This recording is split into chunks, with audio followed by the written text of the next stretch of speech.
सोमवारी रात्री नालासोपारा पश्चिमेच्या डांगेवाडी येथे महावितरणच्या रोहित्राला आग लागली।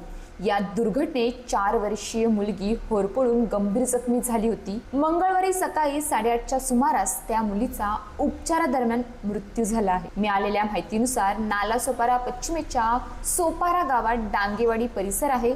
याच भागात वीज पुरवठा करण्यासाठी महावितरणचे रोहित्र बसवले आहे। सोमवारी रात्री अचानकपणे या रोहित्राला भीषण आग लागली। या घटनेमुळे आजूबाजूच्या परिसरात खळबळ उडाली आहे। या आगीत 3 जण होरपळून जखमी झाले होते।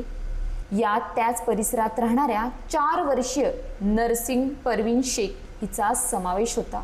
सुरुवातीला नरसिंग हिला पालिकेच्या बोळिंज रुग्णालयात उपचारासाठी दाखल केले होते। त्यानंतर तिला मुंबई येथील कस्तुरबा रुग्णालयात उपचारासाठी दाखल करण्यात आले होते।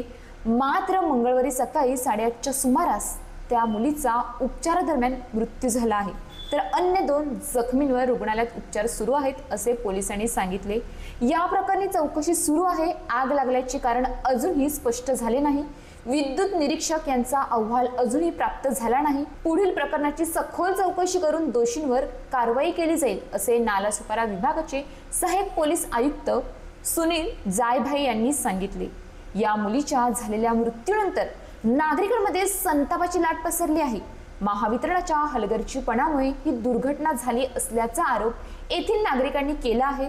विरार पश्चिमेच्या अरणाला धसपाडा येथे रोहित्रच्या दुरुस्तीचे काम सुरू असताना महावितरणच्या 4 कर्मचाऱ्यांचा विजेचा धक्का लागल्याची घटना घडली होती। यात 28 वर्षीय जयेश घरत या तरुणाचा मृत्यू झाला होता। रोहित्र धोकादायक स्थितीत असल्याबाबत वारंवार तक्रारी करण्यात आल्याचे येथील नागरिकांनी सांगितले आहे।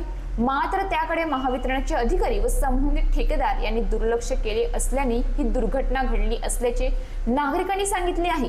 याला जबाबदार असणाऱ्या अधिकारी व ठेकेदार यांची चौकशी करून त्यांच्यावर कायदेशीर कारवाई करण्यात यावी अशी मागणी करण्यात येत आहे। अशाच ताज्या बातम्यांसाठी आमच्या न्यूज पोलीस रिपोर्टर चॅनलला लगेच सबस्क्राइब करा आणि बेल आयकॉन दाबायला विसरू नका।